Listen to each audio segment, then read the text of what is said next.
500 টাকা দিলাম গো জমেলা তোমার রূপ দেখিয়া, আরো 300 টাকা দিলাম মাথার কেশ দেখিয়া গো জমেলা মাথার কেশ দেখিয়া।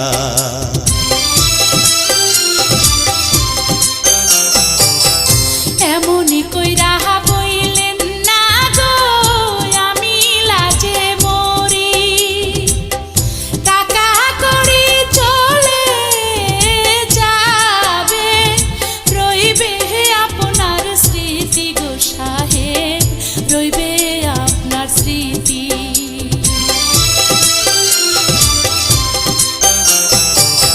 কি রূপ দেখাইলা গো কন্যা নজর কাইরাছে,